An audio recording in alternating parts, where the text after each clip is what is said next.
शुरुआत कर रहे हैं आज की एक बड़ी खबर के साथ और बड़ी खबर यह है कि प्रधानमंत्री नरेंद्र मोदी, जी हां, राष्ट्रपति के गांव में देखिए आज कौन आया, खुद राष्ट्रपति और प्रधानमंत्री नरेंद्र मोदी। राष्ट्रपति अपने गांव पहुंचे, तस्वीरें दिखाई जरा फास्ट, ये आप देख रहे हैं, ये देखिए जरा। गांव पहुंचने के बाद राष्ट्रपति रामनाथ कोविंद ने अपनी माटी को चूमा है, अपनी माटी को सिर से लगाया है। ये राष्ट्रपति रामनाथ कोविंद देख रहे हैं और ये उनकी पत्नी को आप देख रहे हैं, सविता कोविंद को, अपने पैतृक गांव कानपुर, उत्तर प्रदेश का जिला कानपुर देहात में परौख गांव है राष्ट्रपति रामनाथ कोविंद का। फुल स्क्रीन जरा दिखाइए तस्वीर। राष्ट्रपति अपने गांव पहुंचे और माटी को उन्होंने देखिए अपने गांव की, अपने पैतृक गांव की माटी को चूमा है, सिर से लगाया है। देखिए माटी छूकर जहाज से उतरने के बाद सिर से लगाया राष्ट्रपति रामनाथ कोविंद ने। आइए अब मैं आपको दिखाता हूं कि राष्ट्रपति जब अपने गांव पहुंचे और गांव में पहुंचे प्रधानमंत्री मोदी, तो राष्ट्रपति खुद उनका स्वागत करने पहुंचे। देखिए जरा, यानी प्रधानमंत्री राष्ट्रपति रामनाथ कोविंद के गांव पहुंचे, राष्ट्रपति पहले पहुंचे और उसके बाद पीएम को खुद रिसीव करने, खुद लेने पहुंच गए। लेकिन प्रधानमंत्री ने कहा आपको नहीं आना चाहिए था, आप राष्ट्रपति हैं। अगली तस्वीर जरा दिखाइए, अगली तस्वीर फुल स्क्रीन लीजिए और दिखाइए कि कैसे राष्ट्रपति, ये देख रहे हैं प्रधानमंत्री नरेंद्र मोदी और राष्ट्रपति रामनाथ कोविंद, दोनों को आप देख रहे हैं, ये मंदिर में पहुंचे, मंदिर में पूजा अर्चना दोनों ने साथ में की, साथ में दोनों ने पूजा अर्चना की। ये देखिए आप देख रहे हैं, दोनों ने मंदिर में पूजा अर्चना की।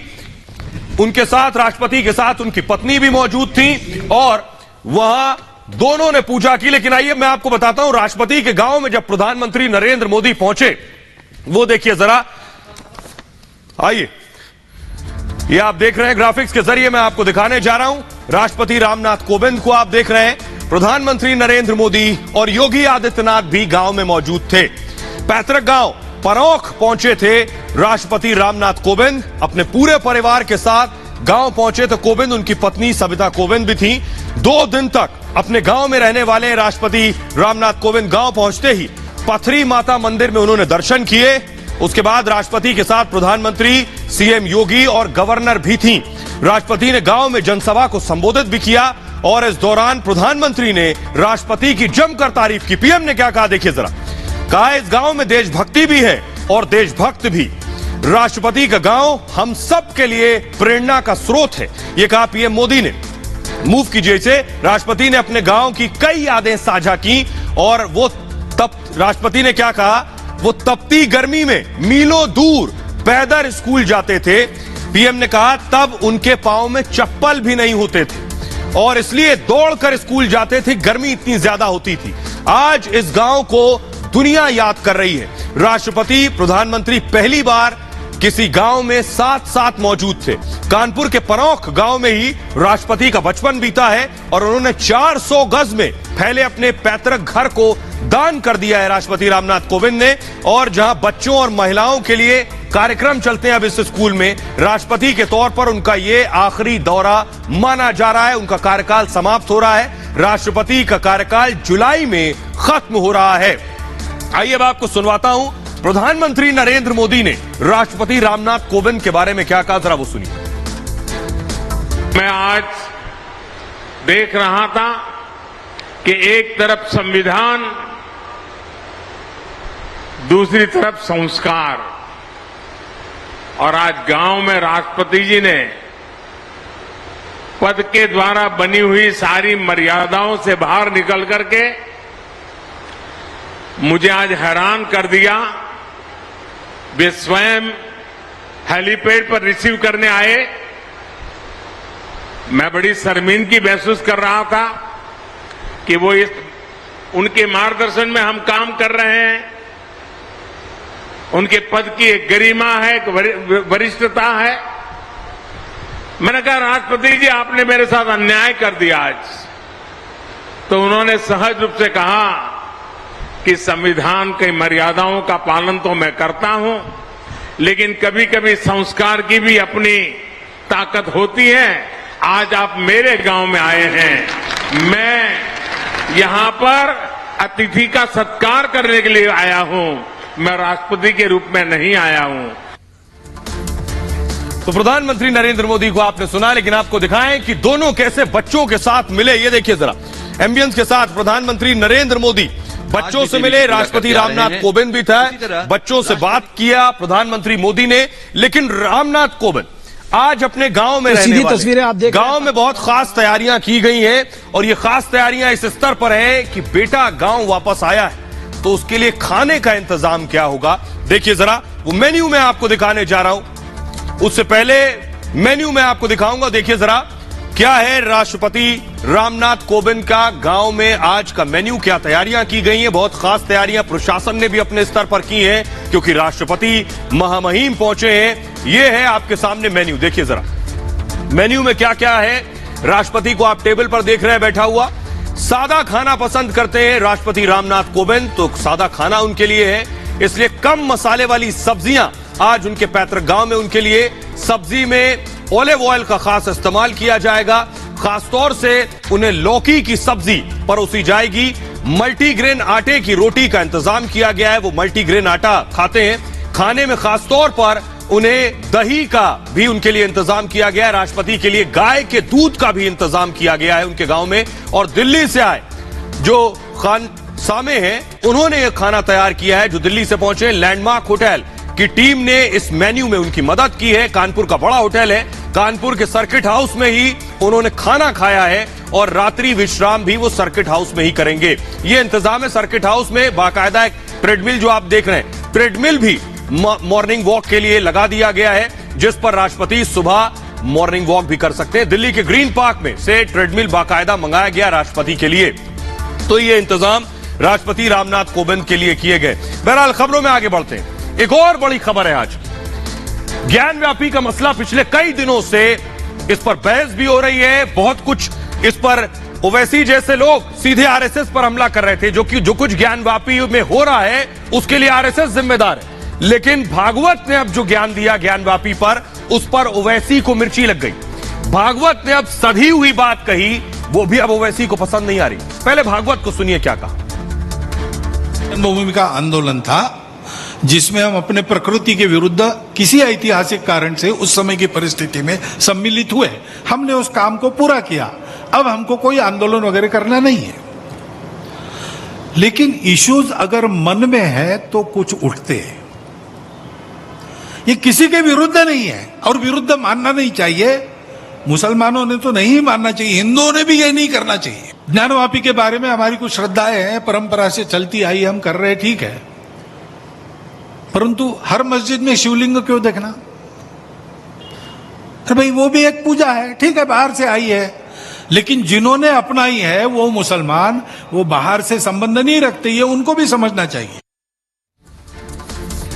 तो भागवत के इस बयान के बाद ऐसे ओवैसी हर रोज कह रहे थे कि आरएसएस इसके पीछे, आरएसएस बोलता क्यों नहीं। अब भागवत ने बोला तो ओवैसी को अच्छा नहीं लग रहा। देखिए जरा, सबसे पहले आपको बताते हैं, मोहन भागवत ने कहा ज्ञानव्यापी के बारे में हमारी कुछ श्रद्धा है, लेकिन हर मस्जिद में शिवलिंग आखिर क्यों देखना। एक राम जन्मभूमि का आंदोलन था, हमने उस काम को पूरा किया है, और अब हमको कोई आंदोलन नहीं करना है। किसी मंदिर आंदोलन में हमें शामिल नहीं होना, संघ शामिल नहीं होगा। भागवत के बयान पर लेकिन ओवैसी भड़क गए। ओवैसी ने 17 ट्वीट एक के बाद एक किए हैं। भागवत के बयान को ओवैसी ने लिखा, इग्नोर नहीं कर सकते हैं। बाबरी को लेकर भागवत ने ऐतिहासिक कारण बताए हैं। आरएसएस ने सुप्रीम कोर्ट का सम्मान नहीं किया, क्या बाबरी जैसा ही ज्ञानव्यापी में भी करेंगे? भागवत इस पर आश्वासन देने और बोले भागवत के पास कोई संवैधानिक पद नहीं है, और पीएमओ इस पर स्थिति साफ करे। विडंबना यह है कि ओवैसी पहले कह रहे थे भागवत बोलते क्यों नहीं है, और अब भागवत ने बोल दिया तो ओवैसी कह रहे हैं भागवत कैसे बोल सकते हैं। बहरहाल खबरों में आगे बढ़ते हैं, और आज की अगली एक और बड़ी खबर है कि टारगेट किलिंग पर आखिर सरकार ने क्या तैयारी कर ली है। तो टारगेट किलिंग पर तैयारी पूरी है, चाणक्य की और बॉन्ड की भी। जी हां, अमित शाह की नीति और बॉन्ड की पूरी प्लानिंग। विजय कुमार की जो हत्या की गई, खुद इस तरह देखिए जरा, ये विजय कुमार की हत्या की गई, इसके बाद पूरे देश में हंगामा, गुस्सा और आक्रोश था। विजय कुमार की हत्या के बाद सिर्फ विजय कुमार ने, अगली तस्वीर दिखाइए जरा, विजय कुमार का अंतिम संस्कार किया गया। उनके गांव में, और अगली तस्वीर दिखाइए। और इससे पहले एक और हत्या हो गई कश्मीर में। प्रवासी मजदूर जो वडगाम में काम करता था, ईंट भट्टे में, यूपी बिहार जैसे गांव से आया था, उसकी टारगेट किलिंग हुई। इसके बाद बाकायदा एक बड़ी बैठक बुलाई गई। बड़ी बैठक अमित शाह के नेतृत्व में बुलाई गई। इस बड़ी बैठक में एनएसए अजीत डोभाल, मनोज सिन्हा जैसे एलजी शामिल थे। और इस बैठक में क्या कुछ हुआ, यह आपको बताने जा रहे हैं। खास ब्लूप्रिंट तैयार किया गया इस बैठक में, यह आप देख रहे हैं। और ब्लूप्रिंट में क्या क्या था, ग्राफिक्स के जरिए मैं आपको बताऊंगा। देखिए जरा इस खास बैठक में कौन कौन मौजूद था, ये जो आप देख रहे हैं। गृह मंत्री अमित शाह, उनके ठीक बगल में बैठे हैं national security advisor Ajit Doval, उनके बगल में एलजी मनोज सिन्हा, और उनके बगल में आर्मी चीफ मनोज पांडे साहब। बड़ी मीटिंग थी। कश्मीर में टारगेट किलिंग का प्लान तैयार हो गया है। आपको बता दूं, कश्मीरी पंडित, गैर कश्मीरियों के हत्यारे अब बचेंगे नहीं। बैंक मैनेजर विजय कुमार की हत्या के बाद यह बड़ी बैठक बुलाई गई। अमित शाह की अध्यक्षता में यह हाई लेवल मीटिंग हुई है। और बैठक में एनएसए अजीत डोभाल खुद मौजूद थे, जिन्हें मास्टर माना जाता है इस प्लानिंग का। जम्मू कश्मीर के एलजी मनोज सिन्हा भी बैठक में शामिल थे, और आर्मी चीफ मनोज पांडे भी हाई लेवल बैठक का हिस्सा थे। रॉ प्रमुख यानी रिसर्च एंड एनालिटिकल विंग के प्रमुख जम्मू कश्मीर के डीजीपी दिलबाग सिंह साहब भी बैठक में मौजूद थे। रॉ प्रमुख जम्मू कश्मीर के डीजीपी के अलावा बीएसएफ, सीआरपीएफ के प्रमुख भी बैठक में शामिल हुए। और साथ ही साथ कल रॉ के चीफ के साथ भी अमित शाह ने बैठक की थी। शाह और डोभाल की 24 घंटे में दूसरी बैठक हुई है। आतंकियों से सख्ती से निपटने की पूरी तैयारी कर ली गई है। कश्मीरी और गैर कश्मीरियों की सुरक्षा बढ़ाई जाएगी। कश्मीर में सुरक्षा के कड़े इंतजाम किए जाएंगे और वारदात वाले इलाके की पहचान की जाएगी। उन स्पॉट्स को तलाशा जाएगा जहां इस तरह की घटनाएं हो चुकी हैं या हो सकती हैं। खुफिया और सुरक्षा दायरा और ज्यादा बढ़ा दिया जाएगा। घाटी में 8 सेफ जोन बनाने पर सहमति बनी है। 8 वो इलाके जो पूरी तरह से सुरक्षित हो। अमरनाथ यात्रा की सुरक्षा पर भी इस बैठक में मंथन किया गया है। आइए अब मैं आपको रिपोर्ट के जरिए दिखा रहा हूं कि एक बड़ी तैयारी की है। इस बड़ी तैयारी की प्लानिंग में अमित शाह और अजीत डोभाल प्रमुख हैं। देखिए जरा।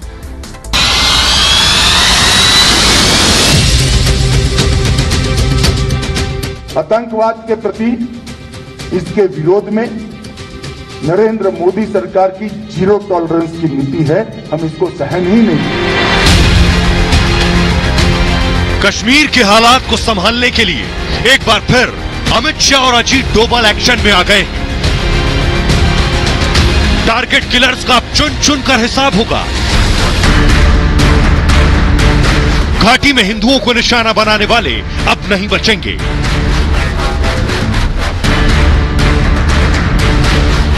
चाणक्य अमित शाह और बॉन्ड अजीत डोभाल की जोड़ी ने अब मोर्चा संभाल लिया है। जो 70 साल से भारतीय जनता पार्टी मांग करती थी कि कश्मीर के अंदर धारा 370 उखाड़ कर फेंक देनी चाहिए। ये पूरा का पूरा कश्मीर ये भारत का है। कश्मीर भारत का अभिन्न अंग है। पूरा देश इसके साथ सहमत था। मगर धारा 370 को वोट बैंक की लालच में कोई छूता नहीं था। आपने दूसरी बार सरकार बनाई और 5 अगस्त 2019 को नरेंद्र मोदी जी ने धारा 370 को उखाड़ कर फेंक। जिस तरह धारा 370 हटाए जाने के बाद एनएसए अजीत डोभाल ने कश्मीर को संभाला, एक भी चींटी नहीं मरी। ठीक उसी तरह बॉन्ड डोभाल अब एक्टिव हो गए, जो मुश्किल हालात में संकट मोचक बनकर सामने आते हैं। अब एक बार फिर अमित शाह और डोभाल की जोड़ी ने पाकिस्तानी साजिश के खिलाफ ऑपरेशन का ब्लूप्रिंट तैयार कर लिया है। और आइए मैं आपको बताने जा रहा हूं आखिर किन आतंकियों को अब ठोका जाने वाला है। कौन से आतंकी अब टारगेट पर होंगे। ये जो देख रहे हैं, जो रास्ते में चलते हैं, शायद पहले बंदूक नहीं चलाई, न कोई खास ट्रेनिंग लेते हैं, इनको कोई नहीं जानता। ये लोग भीड़ में जाकर खो जाते हैं। इस तरह के ये आतंकी होते हैं जो दरअसल विजय कुमार को जिन्होंने टारगेट किया है। इन आतंकियों की पहचान करना मुश्किल है। आइए मैं आपको बताने जा रहा हूं ये आतंकी कौन है। इन्हें कहते हैं हाइब्रिड टेररिस्ट। नया तरह का नाम आया है। अब तक आतंकी सुनते थे, अब हाइब्रिड टेररिस्ट आ गए। देखिए ये हाइब्रिड टेररिस्ट क्या भला है। दरअसल चौतरफा मात के बाद पाकिस्तान ने अब अपनी रणनीति बदल दी है। हाइब्रिड आतंकी के जरिए नई साजिश रची जा रही है। हाइब्रिड आतंकी मतलब पार्ट टाइम आतंकी, फुल टाइम नहीं, पार्ट टाइम आतंकी। इनका कोई आपराधिक इतिहास, क्रिमिनल रिकॉर्ड नहीं होता है। हिस्ट्री ना होने से इन्हें ट्रेस करना मुश्किल हो जाता है। ये कौन आतंकी है, कहां से आए। ये किसी मॉड्यूल का हिस्सा नहीं होते हैं, किसी संगठन का हिस्सा नहीं, सिर्फ हैंडलर के इशारे पर काम करते हैं और हैंडलर को आतंकी संगठन निर्देश देता है। सीधे सेना से टक्कर नहीं लेना चाहते ये आतंकी, सेना से नहीं लड़ते हैं। पाक में बैठे आकर टारगेट सेट करते हैं, किस जगह किसे मारना है। टारगेट मिलते ही हाइब्रिड आतंकी वहां की रेकी करता है और फल सब्जी विक्रेता मजदूर इनके निशाने पर होते हैं। वो कमजोर आदमी, वो बेगुनाह आदमी जिसने कुछ नहीं किया। दुकानदार, फेरीवाला, ऑफिस बॉय पर ये टारगेट साधते हैं। अलग अलग रणनीति से काम करते हैं ये हाइब्रिड आतंकी। छोटे हथियारों का भी इस्तेमाल करते हैं, बड़े हथियार नहीं। AK-47 राइफल और बड़े वेपन इनके पास नहीं होंगे, इनके पास छोटे हथियार होंगे। इनका मकसद है एक शख्स को मारना और भाग जाना, सिर्फ हेडलाइंस में आना, सिर्फ ये बताना और जताना कि कश्मीर में हालात ठीक नहीं। हमलावर की पुख्ता पहचान मुश्किल हो जाती है। ये है हाइब्रिड आतंकी। लेकिन आइए अब मैं आपको दिखाने जा रहा हूं कि लेकिन बड़ी तैयारी जो की गई, फुल स्क्रीन तस्वीरें लीजिए जरा। जम्मू कश्मीर पुलिस और केंद्रीय सुरक्षा बलों को खास काम दिया गया है। खास काम क्या है? खास काम यह है कि अब ये लोग अलग अलग इनकी जिम्मेदारियां तय की गई हैं कि ये आखिर कैसे ये लोग अपनी कार्रवाई को अंजाम देंगे। जम्मू कश्मीर पुलिस का अलग काम होगा और केंद्रीय सुरक्षा बल का अलग काम होगा। देखिए जरा, इस बैठक में गृह मंत्री अमित शाह और अजीत डोभाल मौजूद थे। टारगेट किलिंग पर एक्शन प्लान तैयार हो गया है और सुरक्षा बलों को दी गई है अलग अलग जिम्मेदारियां। सबसे पहले देखिए, जम्मू कश्मीर पुलिस के जवान आपके सामने आ गए हैं। इनका काम क्या है? जम्मू कश्मीर की जो लोकल पुलिस है, इसमें लोकल कश्मीरी भी है, ज्यादातर वही है जम्मू कश्मीर पुलिस में। अदृश्य आतंकियों के खिलाफ ये पुलिस रणनीति बनाएगी, क्योंकि ये वहां स्थानीय लोगों को जानते हैं। हाइब्रिड आतंकियों की तलाश करेंगे, वो आतंकी जो भीड़ में छिप जाता है, जिसे कोई नहीं जानता, जिसका कोई क्रिमिनल रिकॉर्ड नहीं है। ये अपने स्थानीय लोगों में खुफिया तंत्र मजबूत करेंगे, जिसे आप लोकल इंटेलिजेंस कहते हैं। लोकल इंटेलिजेंस मजबूत करेंगे तो वो लोग जो जिनका क्रिमिनल रिकॉर्ड नहीं, उनके बारे में जान सकेंगे। स्थानीय भटके युवाओं पर ये खास नजर रखेंगे। साथ ही साथ थाने स्तर पर स्पेशल यूनिट बनाई जाएगी, जिसका काम, जिसकी जिम्मेदारी यही होगी, हिट एंड रन आतंकियों की तलाश करेंगे ये लोग। इसके अलावा आप देखिए, केंद्रीय सुरक्षा बल यानी सेंट्रल फोर्सेस का काम क्या होगा? पाकिस्तानी आतंकियों पर कड़ी कार्रवाई करेंगे ये, यानी जिनकी पहचान हो गई है, पहचाने जा चुके आतंकियों पर फोकस करेंगे और सोशल मीडिया पर युवाओं की हर हरकत पर नजर रखी जाएगी। ISI की हर साजिश को ये नाकाम करेंगे। साथ ही साथ ऑपरेशन क्लीन में तेजी लाई जाएगी कि कैसे आतंकियों का सफाया किया जाए घाटी से। एंटी टेरर मिशन को और ज्यादा धार दी जाएगी। साथ ही साथ पूरी तरह से इन लोगों को खुली छूट दे दी गई है इस ऑपरेशन में आगे बढ़ने के लिए। आइए अब आपको सुनवाता हूं कि पूरी तैयारी यह है कि इन आतंकियों को जहन्नुम भेज दिया जाए। सुनिए जरा। ऐसा है कि एक भी आतंकवादी बख्शा नहीं जाएगा। जिसने भारत के नागरिकों पर हमला किया है, उसकी जगह कब्र में है और उसको कब्र में पहुंचा के रहेंगे। 370 हटने के बाद कश्मीर में एक अलग खुशियों की बरसात है, लेकिन वहीं जो लोग कश्मीर को डिस्टर्ब ही देखना चाहते थे, या अभी भी वो शक्तियां हैं। सरकार अपना कार्य कर रही है और मैं इतना बोल सकता हूं एक सांसद के रूप में कि जो लोग ऐसी घटनाओं को अंजाम दे रहे हैं, उनके साथ ऐसी कार्रवाई होगी जो कि इतिहास में याद रखेगी। जब 370 भी हटाता, उसके बाद भी बार बार हम लोग ये कह रहे थे कि भाई कोई लॉन्ग टर्म लंबी रणनीति भी होनी चाहिए कश्मीर को लेके, वो दिखी नहीं। और दुर्भाग्य से उसके ये दुष्परिणाम आज दिख रहे हैं। वहां के जो हिंदू हैं, जो बाहर से आए हैं, या वहां जो कुछ रहने वाले लोग हैं, उन पर इसका बहुत ही ये भयानक प्रभाव पड़ रहा है। 370 हटने के बाद उनको इतनी ज्यादा इश्यू है इस चीज से, तो कहीं ना कहीं इंस्टेबिलिटी जो कश्मीर में वो क्रिएट करना चाहते हैं, तो इसके चलते हुए मेरा पूरा मानना है कि अगर जो हमारी सरकार सख्त से सख्त कदम उठाएगी और इसको जरूर जल्दी से जल्दी कंट्रोल करेंगे। इसके लिए जिम्मेदारी अमित शाह जी की। मैं डिमांड करता हूं कि इस कत्ल के बाद अमित शाह जी को होम मिनिस्टर रहने का कोई हक हासिल नहीं है, उन्हें इस्तीफा दे देना। पाकिस्तान प्रायोजित आतंकवादी जो हताशा में काम करते हैं, उन सबों की जिंदगी 2 दिन की होती है। आप देख रहे हैं कांग्रेस मोदी जी पर सवाल उठाती है, सरकार पर सवाल उठाती है, न्यायपालिका पर सवाल उठाती है, पर आपने देखा कभी आतंकवादियों पर सवाल उठाते हैं? 370 हटी थी तो राहुल गांधी गए थे, अशांति के कारण रास्ते से लौट आए थे। अब हिंदुओं की मौत हो रही है तो क्या आतंकवादी पे सवाल उठाए? और अब क्यों नहीं जा रहे? वहां के राज्यपाल को बोलना चाहिए, आखिर सुरक्षा क्यों नहीं दे पा रहे? आपने सुन लिया सियासतदानों को, लेकिन असल जो झेल रहे हैं, जो लोग कश्मीर में रहते हैं, उनकी हालत देखिए, उनमें डर देखिए किस कदर है। तस्वीरें दिखाइए, ये देख रहे हैं आप, लोग गाड़ियों से बच्चों के साथ सपरिवार जा रहे हैं, कश्मीर से जा रहे हैं, डर के मारे खौफ में जा रहे हैं। ये वो तस्वीरें आप देख रहे हैं, ये तस्वीर मैं आपको दिखा रहा हूं, देखिए जरा। लोग अपनी गाड़ियों में रात के अंधेरे में निकल रहे हैं, जैसे ही पता चला फौरन निकले लोग घाटी छोड़कर। अगली तस्वीर दिखाइए जरा, तस्वीर अगली दिखाइए, दूसरी तस्वीर ये आपको मैं दिखा रहा हूं। अगली तस्वीर मूव कीजिए प्लीज। ये आप देख रहे हैं जो लोग जो निकल कर जा रहे हैं, ये जम्मू की तरफ जा रहे हैं, वो तस्वीरें मैं दिखा रहा हूं। गाड़ियों में बैठ सामान रखकर ले जा रहे हैं। अगली तस्वीर दिखाइए, ये रामबन की तस्वीर आप देख रहे हैं। रामबन के लिए जो लोग निकल रहे हैं, ये वो देख रहे हैं। यानी कश्मीर के अलग अलग इलाकों से लोग किस तरह से पलायन कर रहे हैं। रातों रात लोग निकल गए, इस डर में, इस खौफ में निकल गए कि अगला निशाना कल कहीं वो तो नहीं बनने वाले। अगली तस्वीर दिखाइए, अनंतनाग की तस्वीर देख रहे हैं। अनंतनाग से भी लोग गाड़ियों में सामान रख रख के जा रहे हैं। ये जो तस्वीरें हैं, ये डरा देने वाली हैं। बड़े एक्शन की जरूरत है। लोगों में किस कदर डर और खौफ है, खुद लोगों को सुनिए। जो लोग वहां से जा रहे हैं अपने घरों को छोड़कर, उन पर क्या बीत रही है, ये हम आप शायद नहीं समझ सकते, क्योंकि हम अपने घरों में सुरक्षित रह रहे हैं। लोगों को सुनिए सर। हालात बहुत ही खराब है वहाँ पे जान का बहुत ही खतरा है। हम वहाँ से डर के आए हैं इस टाइम पे, जैसे हम 90 में डर के आए थे, वैसे हम आज फिर से वहाँ से कश्मीर घाटी से पलायन कर रहे हैं, क्योंकि वहाँ पे जान का बहुत ही खतरा है। सरकार हिंदुओं के लिए कुछ सोच नहीं रही है। हमें 100 साल हो गए ऐसे करते हुए हिंदुओं को, कश्मीरी पंडित सच में ज्यादा कर।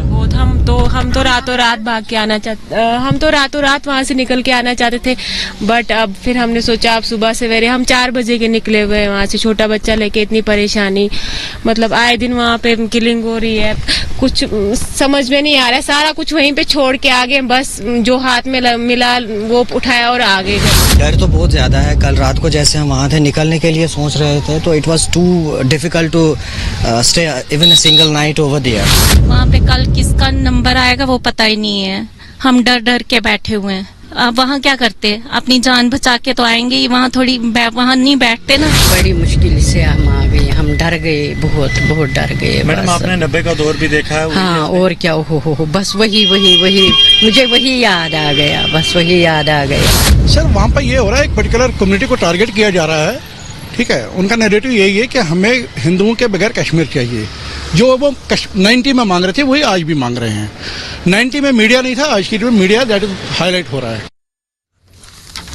तो लोगों का दर्द आप सुन रहे थे। बहरहाल आगे बढ़ते हैं खबरों में। आज की एक और बड़ी खबर, पिछले दिनों मूसेवाला की हत्या हुई, लेकिन मूसेवाला की किसने हत्या की, करवाई?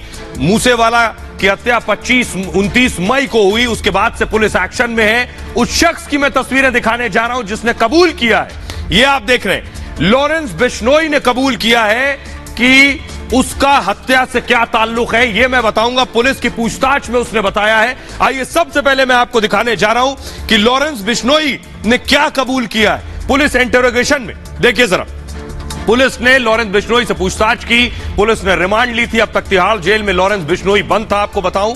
पुलिस ने लॉरेंस से सवाल जवाब किए जो आप देख रहे हैं। ठीक इसी तरह पुलिस ने उससे सवाल पूछा कि तुम्हारा हत्या में क्या रोल है, तो उसने जवाब दिया ये काम, उसने कहा ये काम इस बार मेरा नहीं है।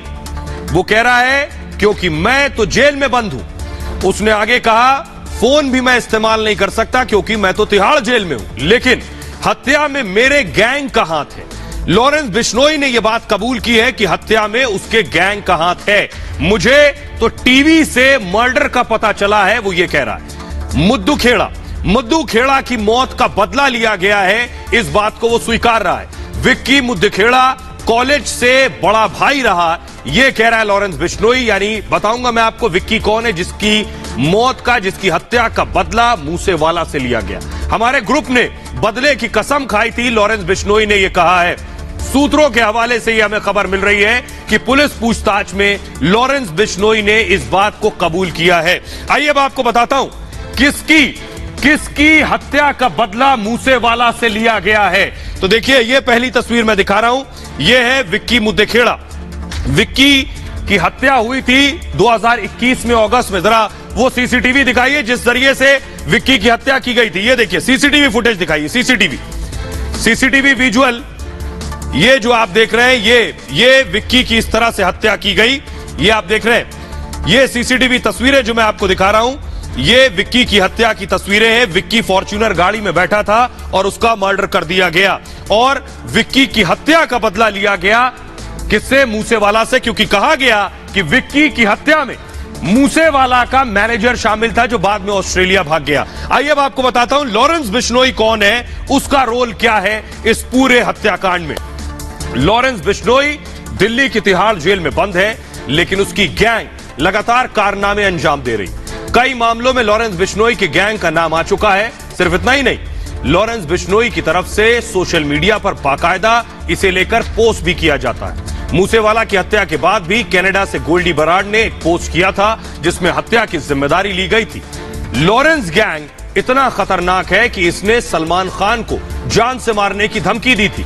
खुद लॉरेंस बिश्नोई ने कहा था कि सलमान को मारेंगे, इसी जोधपुर में मारेंगे और सबको पता चल जाएगा, यह कहना था। और न सिर्फ धमकी दी थी, बल्कि मुंबई में सलमान की हत्या के लिए शार्प शूटर तक भेजे थे। सलमान खान की हत्या की पूरी साजिश रच ली गई थी।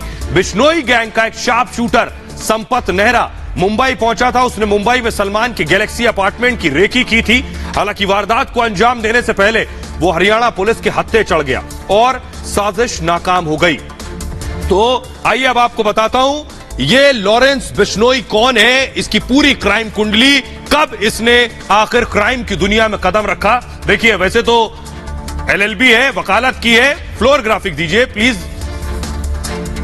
ये आप देख रहे हैं लॉरेंस बिश्नोई को, पंजाब के फाजिल्का का रहने वाला है लॉरेंस बिश्नोई। पिता पंजाब पुलिस में कांस्टेबल थे और पिता की आर्थिक स्थिति बहुत मजबूत रही। लॉरेंस ने पिता के पैसे पर ऐश की।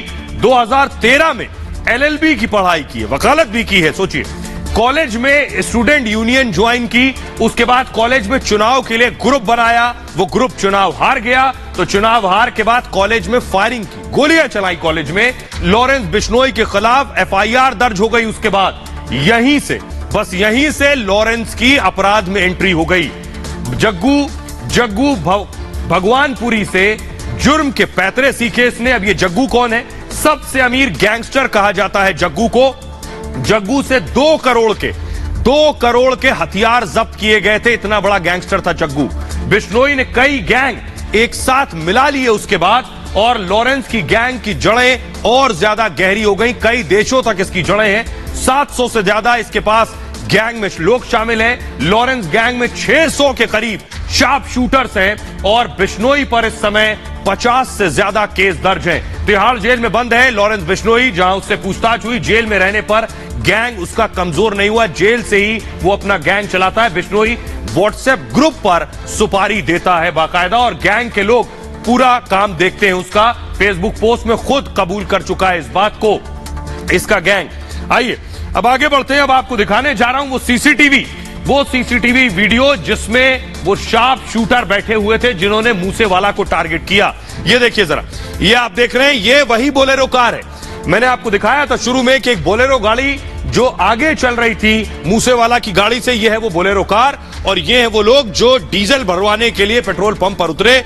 ये वो शूटर्स हैं, ये वो संदिग्ध शूटर्स हैं जो उसके बाद बोलेरो से भाग गए। ये तस्वीर बोलेरो की दिखा रहे हैं। अगली तस्वीर दिखाऊं मैं आपको, जो गाड़ी ऑल्टो कार थी, ये देख रहे हैं, ये ऑल्टो कार मोगा में बरामद हुई। ये जो बोलेरो में सवार थे, इन्होंने बोलेरो खड़ी की, ऑल्टो वाले को निकाला, ऑल्टो में बैठे, उसके बाद मोगा में जाकर ऑल्टो रोककर भाग गए। ये आप देख रहे हैं, पुलिस पहुंची और ऑल्टो को रिकवर कर लिया था। अब जरा मैप के जरिए आप देखिए कि मोगा से ये भागे कहां। मोगा में इन्होंने ऑल्टो कार छोड़ी और मोगा से खबरें ये है कि ये नेपाल की तरफ रवाना हुए। अगर नेपाल भागे हैं तो पुलिस ने एक्शन शुरू कर दिया है इनकी पकड़ के लिए, इन्हें गिरफ्त में लेने के लिए। और देखिए जरा, कि पुलिस ने एक्शन कैसे शुरू किया है।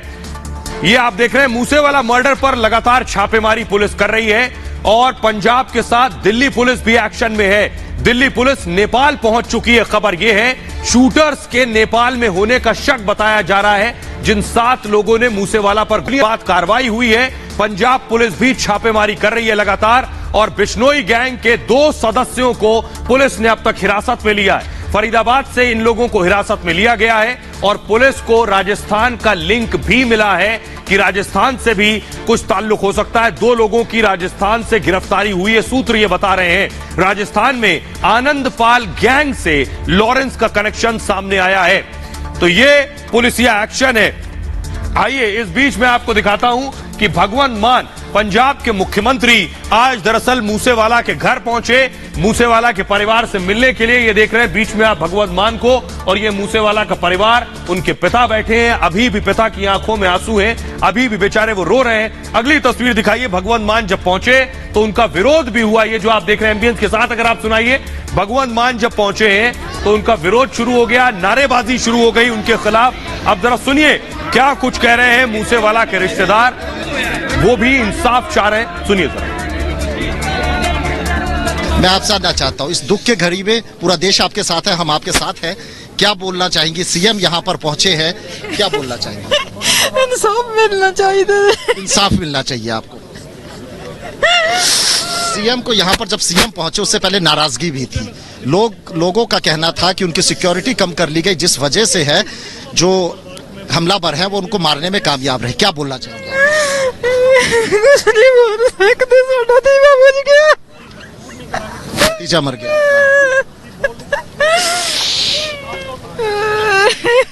बोलने कुछ नहीं रहा। आइए खबरों में आगे बढ़ते हैं और आज की एक और बड़ी खबर यह है कि प्रधानमंत्री नरेंद्र मोदी लखनऊ पहुंचे आज। जी हां, उत्तर प्रदेश के दौरे पर थे। शुरू में मैंने आपको बताया कानपुर तो गए थे। 2024 की ग्राउंड ब्रेकिंग प्रधानमंत्री नरेंद्र मोदी को बीच में आप देख रहे हैं। ये देखिए पहली तस्वीर, प्रधानमंत्री जब लखनऊ एयरपोर्ट पर लैंड हुए, आनंदीबेन पटेल, योगी आदित्यनाथ और रक्षा मंत्री राजनाथ सिंह खुद उन्हें रिसीव करने पहुंचे। अगली तस्वीर दिखाइए, प्रधानमंत्री नरेंद्र मोदी को ये देखिए राम दरबार दिया।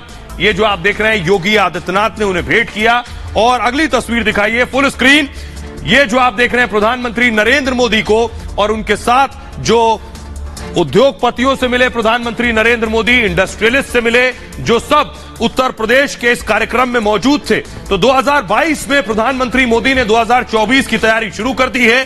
क्या हुआ आज इस कार्यक्रम में, जिसका मकसद था कि मिशन न्यू यूपी, नया यूपी तैयार करना, यूपी को किस तरह से आगे बढ़ाया जाए। आइए ग्राफिक्स दीजिए जरा। ये आप देख रहे हैं, ये प्रधानमंत्री नरेंद्र मोदी आगे बैठे हुए, आपको सबसे आगे नजर आ रहे हैं प्रधानमंत्री मोदी, उनके बगल में योगी आदित्यनाथ, दूसरी तरफ राजनाथ सिंह है। यूपी में ग्राउंड ब्रेकिंग सेरेमनी 3 हुई, यानी GBC, ground breaking ceremony GBC 3 में प्रधानमंत्री और सीएम शामिल हुए। मुख्यमंत्री योगी, जीबीसी 3 में बड़ी संख्या में उद्योगपति शामिल रहे। इस मौके पर पीएम ने यूपी को बड़ी सौगात दी। यूपी में 80,000 करोड़ के निवेश का ऐलान किया। 80,000 करोड़। प्रधानमंत्री ने 1400 परियोजनाओं का शिलान्यास किया यहां पर और यूपी में 5 लाख से ज्यादा रोजगार की उम्मीद जताई है। इस मौके पर पीएम ने भारत की तस्वीर भी सामने रखी। कहा देश की अर्थव्यवस्था तेजी से आगे बढ़ रही है। भारत ग्लोबल रिटेल इंडेक्स में दूसरे नंबर पर है। भारत तीसरा सबसे बड़ा एनर्जी कंज्यूमर देश है और पिछले साल 84 बिलियन डॉलर का रिकॉर्ड एफडीआई आया है और 30 लाख करोड़ से ज्यादा के निर्यात का रिकॉर्ड बना है। 30 लाख करोड़ से ज्यादा का निवेश। इससे पहले यूपी में 2 ग्राउंड ब्रेकिंग सेरेमनी हो चुकी है जीबीसी, जिसमें हजारों करोड़ के निवेश का रास्ता साफ हुआ है और आज लखनऊ में तीसरा ग्राउंड ब्रेकिंग सेरेमनी था। जीबीसी के जरिए यूपी में निवेश की कोशिश हो रही है। दरअसल आइए अब आपको सुनवाता हूं प्रधानमंत्री नरेंद्र मोदी ने इस मौके पर क्या कहा और उसके बाद आपको मिलवाऊंगा कौन कौन से उद्योगपति मौजूद थे वहां और उन्होंने कैसे शायराना अंदाज में अपनी बात को रखा। हमने पॉलिसी स्टेबिलिटी पर जोर दिया है, ईज ऑफ डूइंग बिजनेस पर जोर दिया है, पुराने कानूनों को समाप्त किया है हमने अपने रिफॉर्म से एक राष्ट्र के रूप में भारत को मजबूती देने का काम किया है। One nation one tax GST हो, वन नेशन वन ग्रिड हो, one nation one mobility card हो, one nation one ration card हो, ये सारे प्रयास हमारी ठोस और स्पष्ट नीतियों का प्रतिबिंब है। जब से यूपी में डबल इंजन की सरकार बनी है, तब से यूपी में भी इस दिशा में तेजी से काम हो रहा है। काशी का सांसद हूं, तो एक सांसद के नाते मैं ये लोभ छोड़ नहीं सकता हूं, मोह छोड़ नहीं सकता हूं। तो मैं इतना तो चाहूंगा कि आप लोग बहुत व्यस्त होते हैं, लेकिन कभी समय निकाल करके मेरी काशी देख के आइए। काशी बहुत बड़ी, ऐसी नगरी अपनी पुरातन सामर्थ्य के साथ नए रंग रूप में सज सकती हैं। ये उत्तर प्रदेश की ताकत का जीता जागता उदाहरण है। और आइए अब आपको दिखाने जा रहे हैं प्रधानमंत्री किन उद्योगपतियों के साथ मौजूद थे। लखनऊ में इंडिया के दिग्गज पहुंचे थे। जी हां, उत्तर प्रदेश की राजधानी लखनऊ में इंडिया के दिग्गज पहुंचे। इसे मूव कीजिए। सबसे पहले देखिए, कुमार मंगलम बिरला, आदित्य बिरला समूह के अध्यक्ष यहां मौजूद थे। इसके अलावा गौतम अडानी मौजूद थे, अडानी समूह के एमडी हैं। इसके अलावा निरंजन हीरानंदानी पहुंचे, जो हीरानंदानी ग्रुप के एमडी हैं। संजीव पुरी, जो कि आईटीसी के लिमिटेड के एमडी हैं, और सज्जन जिंदल को आप देख रहे हैं, जिंदल ग्रुप के चेयरमैन। ये सारे उद्योगपति उत्तर प्रदेश में थे। उत्तर प्रदेश में निवेश का रास्ता कैसे बढ़ाया जाए, अब आइए जरा आपको सुनवाता हूं। ये सारे उद्योगपतियों को आपने अर्थव्यवस्था और कारोबार की बात करते तो सुना होगा। जरा इनसे शेरो शायरी सुनिए, किस तरह शायराना अंदाज में इन्होंने अपनी बात को रखा है। सुनिए जरा। जब हौसला बना लिया है ऊंची उड़ान का, फिर देखना फिजूल है कद आसमान का। मैं सोच भी बदलता हूं, मैं नजरिया भी बदलता हूं। बदलता नहीं कुछ तो मैं लक्ष्य नहीं बदलता हूं, उसे पाने का पक्ष नहीं बदलता हूं। तो आइए अब आपको बताता हूं, क्या दिल्ली का रास्ता यूपी से जाता है? क्या प्रधानमंत्री 22 में 24 की तैयारी शुरू कर चुके हैं? ये देखिए जरा। यूपी दंगा मुक्त प्रदेश बन चुका है। बड़ी बात यह है, अपराधी मुठभेड़ के डर से सरेंडर कर रहे हैं। माफियाओं पर बुलडोजर एक्शन चल रहा है। महिलाओं में सुरक्षा को लेकर भरोसा बढ़ गया है। कोरोना में सरकार का मैनेजमेंट जो है प्रभावी रहा और इंसेफ्लाइटिस जैसी बीमारियों को काबू किया गया है। यूपी के इतिहास का सबसे बड़ा बजट इस बार आया है। योगी सरकार ने 6 लाख करोड़ का बजट पेश किया है। सरकार 10 लाख करोड़ के निवेश लाने में जुटी हुई है। ईज ऑफ डूइंग बिजनेस में यूपी दूसरे नंबर पर है। तो बहरहाल ये भारत की बात है। मैं इतना ही, आप अपना बहुत ख्याल रखिए। एक छोटे से ब्रेक के लिए रुक रहे हैं, लौट रहे हैं कुछ और।